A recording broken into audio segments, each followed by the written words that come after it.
এটাই সেই লোক যিনি 4,50,000 টাকা ডোনেশন করেছিলেন। সবাই ভালো করে খেয়াল করে দেখেন, এই লোক সেই দিন এত টাকা ডোনেশন করে তার নাম লেখায়নি। সেখানে থাকা অনেকেই বিশ্বাস করতে চায় না যে সেই এত টাকার ডোনেশন প্রিমিসই করেছিল, কিন্তু সেই দিন প্রিমিস ডোনেশন করার সময় সেই লোকটির সাথে একটি ছবি তুলেছিল, আর সেটি লোকটি সবার উদ্দেশ্যে দেখিয়ে বলে, আমি মিথ্যা কথা বলতেছিলাম না, দেখছেন আমি আপনাদেরকে তার সাথে তোমার ছবি দেখাইলাম। এই লোকে ওই দিন আমাকে 4,50,000 টাকা দিয়েছিল। প্রিমিসের কথা শুনে সেখানে থাকা বেশিরভাগ লোকেরই হোশ উড়ে যায়, কারণ এতক্ষণ তারা প্রিমিসকে রাধিকার চাকর ভেবেছিল, আর এখন যখন তারা প্রিমিসের আসল রহস্য জানতে পারলো, তাদের সবার নজরই পাল্টে যায়। আরে ভাই, এই ছেলে তো কঠিন মানুষ, নিজে কেমন সাধারণভাবে জামা কাপড় পরে আছে, আর সে আবার এত জনকে ডোনেশন করলো, পুরাই অবাক কাণ্ড। এরপর উপস্থাপক দেখতে পায় যে তাদের ডোনেশনের সবচেয়ে বড় ডোনার তাদের সামনেই উপস্থিত। সে তখন আর কোনো দিকে না তাকিয়ে তার সাথে কথা বলার জন্য এবং তাকে সম্মান করার জন্য উঠে পড়ে লাগে। আজকে আমাদের এখানে সবাই সবশেষে আপনাকে দেখেই ফেললো স্যার।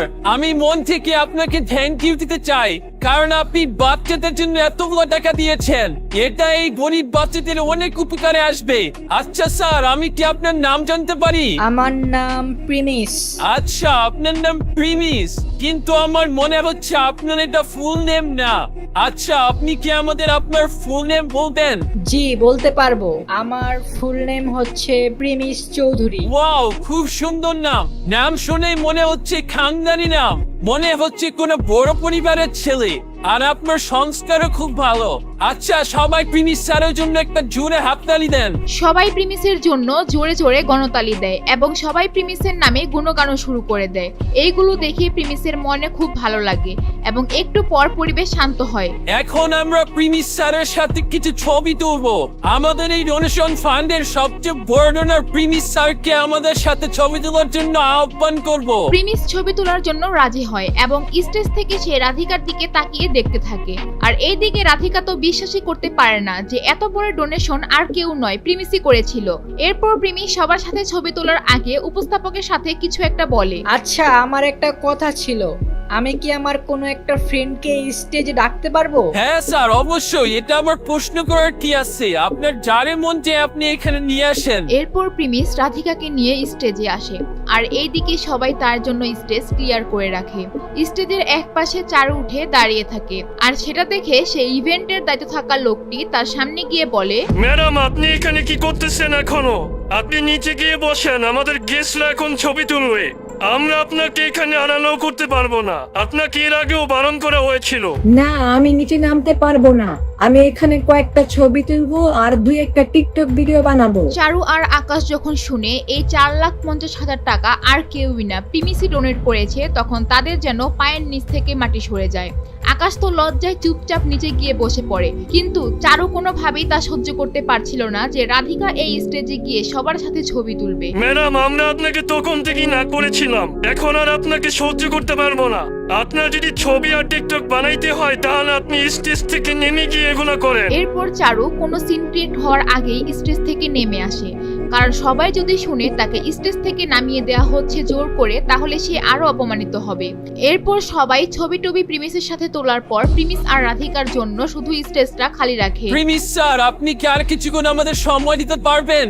আসলে আপনি এখানে সবচেয়ে বেশি ডোনেশন দিয়েছেন, আপনি কি আপনার সম্বন্ধে কিছু আমাদেরকে বলবেন? আচ্ছা, ঠিক আছে, আমি আসি।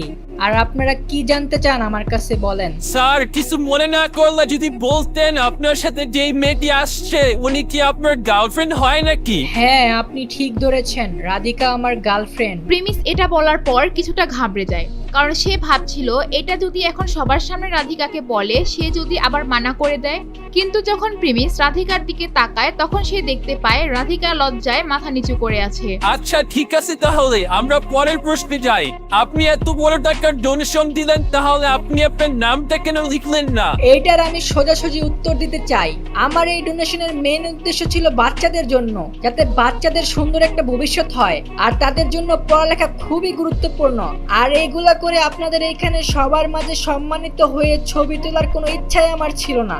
এমনি তো কিন্তু এই ডোনেশনের পরিমাণ এত বেশি ছিল না যে আমার এখানে নাম লেখানো লাগবে। প্রিমিসের কথা শুনে সামনে থাকা সবাই অনেক খুশি হয়, সবাই তার প্রশংসা করতে থাকে।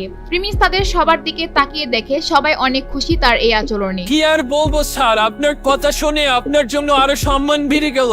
আমার খুবই ভালো লাগতেছে, কিন্তু আমি আপনাকে ডিস্টার্ব করার মতো প্রশ্ন করতেছি, এর জন্য আমাকে মাফ করবেন। আর আমি আরো এমন একটা প্রশ্ন করতে চাই। আরে কোনো সমস্যা নাই, আমি কিছু মনে করি নাই, আপনি বলেন কি জানতে চান। স্যার, আপনি তো অনেক বড় মনের মানুষ, পাশাপাশি আপনার ডোনেশনের পরিমাণ দেখে বোঝা যায় যে আপনি আসলে কত বড় লোক হতে পারেন। কিন্তু একটা প্রশ্ন স্যার, আপনি এমন সাধারণ ড্রেস আপ কেন পরে থাকেন? আপনার গার্লফ্রেন্ড তো ভালো ড্রেস পরে আছেন। স্যার, কিছু মনে করেন না আবার, আসলে এমন হতে পারে যে কোনো রহস্য আছে, আমরা সেটা জানতে চাই। দেখেন, আমি বড়লোক সেটা ঠিক আছে, আমার কাছে টাকা আছে এর জন্য আমি বড়লোক, কিন্তু আমার মনে হয় না এর জন্য আমার ব্র্যান্ডের জামা কাপড় পরতে হবে। আর আমি এমন সাধারণ ড্রেস পরে কমফোর্টেবল ফিল করি। আর আমি আমার গার্লফ্রেন্ডকে পছন্দ করি, তাকে দেখতে ভালো লাগুক, তাই ওকে দামি দামি জামা কাপড় পরতে বলি। ইমপ্রেসিভ স্যার, কি আর বলবো, আপনার মতো মানুষ, আপনার মতো প্রেমিক পাওয়া মেয়েদের জন্য ভাগ্যের ব্যাপার। আচ্ছা স্যার, আমি আপনাকে লাস্ট একটা প্রশ্ন করব।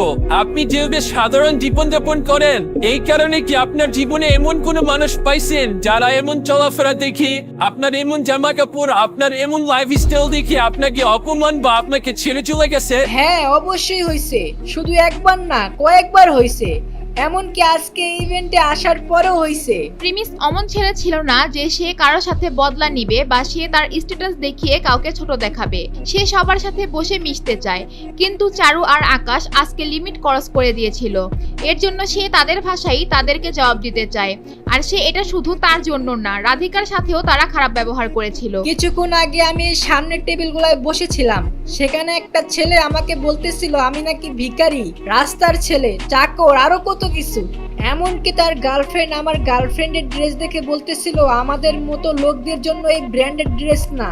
তারা এমন কথা বলতেছিল আমরা নাকি চোর, চুরি করা টাকা দিয়ে নাকি এইসব করি। কার এত বড় সাহস যে আপনাদের কে কথা বলছে? স্যার, আপনি ওদের কথায় কিছু মনে করবেন না, আপনাদের দুজনকে অনেক সুন্দর মানাইছে। যারা আপনাদেরকে এই কথা বলছে তারাই হয়তো এই মাইন্ডের হবে। কারা এই কথা বলছে? সাহস থাকলে সামনে আসো, দেখি তোমাদের দুজনকে। আমরাও দেখতে চাই তোমরা কত বড় লোক মানুষ, আর তোমরা কত টাকার অনুসরণ করেছ। তোমাদের শরম থাকা দরকার, এত ভালো মানুষদের সাথে তোমরা এমন ব্যবহার করছো। যখন তাদের নিয়ে এমন কথা বলছিল, তাদের দুজনের চেহারা রাগে লাল হয়ে যাচ্ছিল। তাদের দুজনের মনে হচ্ছিল এখন প্রিমিসকে গিয়ে মারতে, কিন্তু তারা এটাও খেয়াল করেছে সেখানে থাকা সবাই প্রিমিসের পক্ষে। এখন যদি তারা কিছু বলতেও যায় তাদের অস্তিত্ব ঠিক থাকবে না। আমার মনে হয় না স্যার ওদের কথা শুনে আপনার মন খারাপ করা উচিত। মানুষ বলে না সালমাই কাপুরের নাম রাখছে বাঘের, পাছে লোকে কিছু বলবে, আপনি ওদের কথা ভাইবেন না। আপনি যেভাবে আপনার জীবনে আগায় যাচ্ছেন সেভাবে আগাইতে থাকেন। রাধিকা কত শয়তান, ও জানে দেখে এই ছেলের পিছনে পড়ে আছে। ওর জামা কাপড়ের এই অবস্থা দেখে কোনো মেয়ে কি এই ছেলের পিছে ঘুরবে? ও আগে থেকেই বুঝতে পারছে হয়তো প্রিমিস অনেক টাকার মালিক, আর সেই কারণে প্রিমিসের সাথে এমনি ঠান্ডা মাথায় বসে আছে। প্রিমিস স্যারদের সাথে যারা এই ধরনের কথা বলছে তাদের লজ্জা হওয়া উচিত। তাদের যদি লজ্জা থাকে তাহলে যেন প্রিমিস স্যারের কাছে আইসা মাফ চেয়ে নেয়। সবাইকে অনেক ধন্যবাদ, আপনাদের সাথে সময় কাটিয়ে অনেক ভালো একটা সময় কাটাইলাম। সবার জন্য ভালোবাসা রইল, আর সবাইকে ধন্যবাদ, আপনারাও বাচ্চাদের জন্য এগিয়ে আসছেন। এরপর প্রিমিস আর রাধিকাকে সবাই অনেক সম্মানের সাথে বিদায় দেয়। তারা দুইজন যখনই সেখান থেকে চলে যাওয়ার জন্য রওনা দেয়, ঠিক সেই সময় তাদের সামনে একজন এসে হাজির হয়, যাকে দেখে তারা অনেক চমকে যায়। সে আর কেউ নয়, সে হচ্ছে প্রিমিসের এক্স গার্লফ্রেন্ড সুনাইরা। আর সে রাগে প্রিমিসের দিকে তাকিয়েছিল। সুনাইরা কি এখন সবাইকে বলে দিবে যে সে লটারির টাকা ডোনেশন করেছিল, নাকি সে এখন প্রিমিসের পায়ে পড়বে? তা জানতে চাইলে দিবস গেমিং এর ইউটিউব চ্যানেলটি সাবস্ক্রাইব করে নোটিফিকেশন বাটনটি বাজিয়ে রাখেন। আর যারা পেজ থেকে দেখছেন তারা পেজটি ফলো করে দিন।